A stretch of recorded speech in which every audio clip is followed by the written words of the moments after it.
Good morning, Keller Williams, and welcome back to 66 Conversations with MAPS Coaches.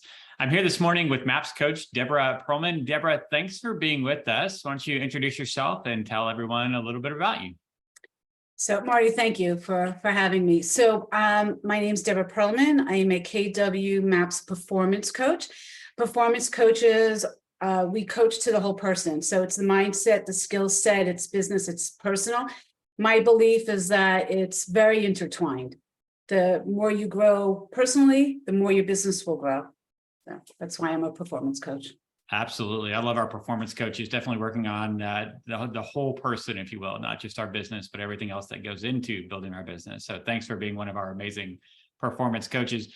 Debra, the conversation that I hear a lot these days, from agents and even personal sellers as well, is it's just not the right time to sell.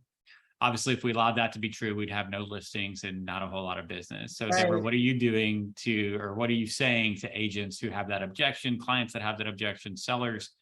What's the conversation you're having around that topic? So, it's interesting, Marty. So it's all about our belief system. So if an agent believes that it's going to be a difficult conversation, it probably will be. If an agent believes it's going to be an easy conversation, it most likely will be.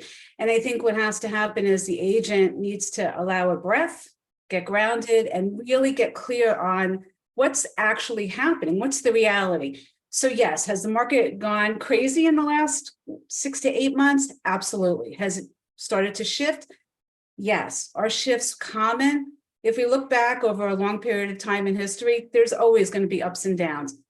One of the things that an agent can do to better serve themselves and their clients and to have the conversation that moves the transaction closer to a close, or at least the listing, is be factual, know your data. Where are we percentage-wise in growth? Has the market really come down all the way, or has it just come down a little bit from that really high peak? Are your sellers still going to walk away with a profit?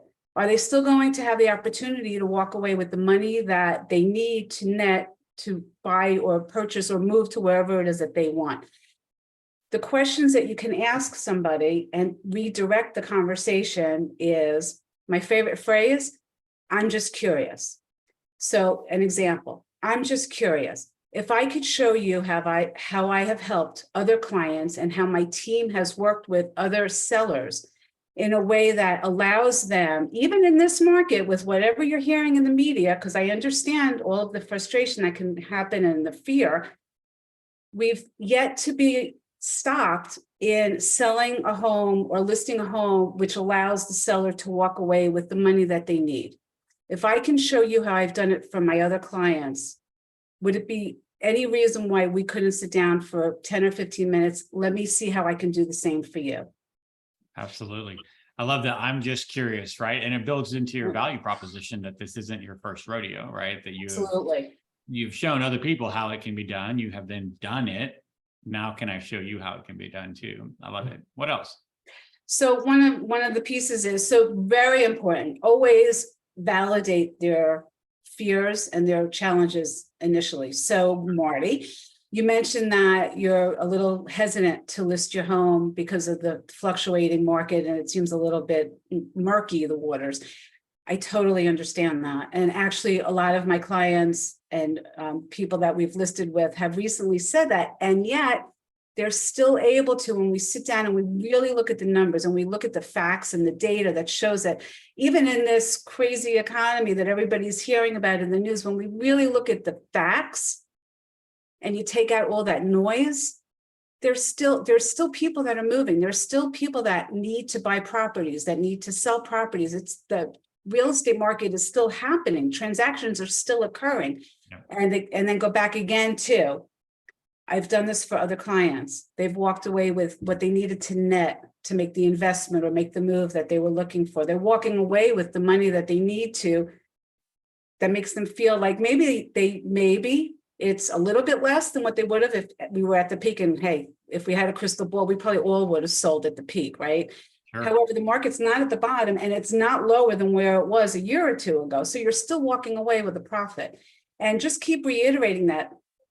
It's interesting because no matter what you do, you can't twist somebody's arm. And you Right. can't make somebody sell if they're really scared. What Sure. you can do is you set yourself up as an expert.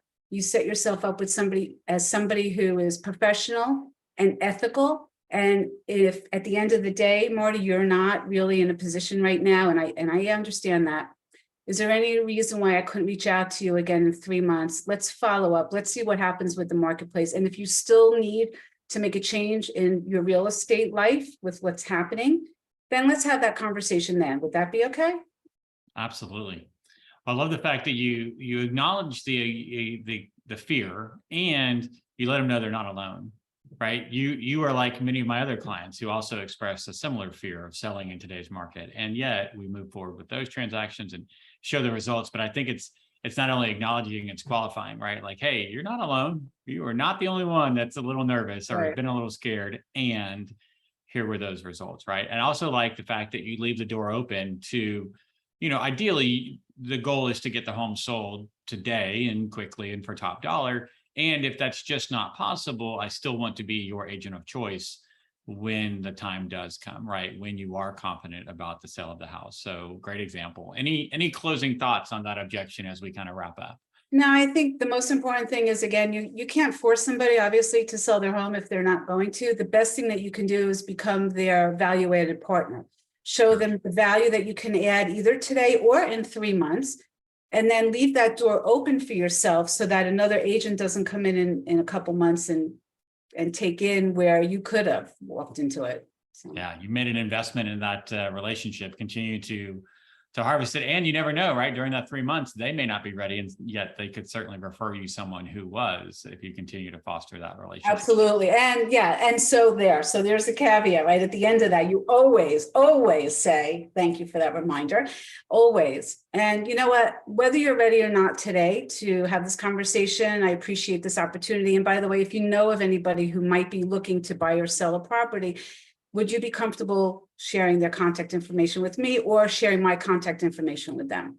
Yeah, it's fantastic. Referrals are always a big part of a lot of successful businesses, and the sincerest form of flattery, right? So we'll take them all day and twice on Sunday. So I love that. Thank you so much for being a part of the 66-day conversation challenge today. And I really appreciate your time sharing with agents. Guys, come back tomorrow. We're going to have a brand new MAPS coach and a brand new conversation, and we'll look forward to talking to you then. Until then, all our best. See you soon.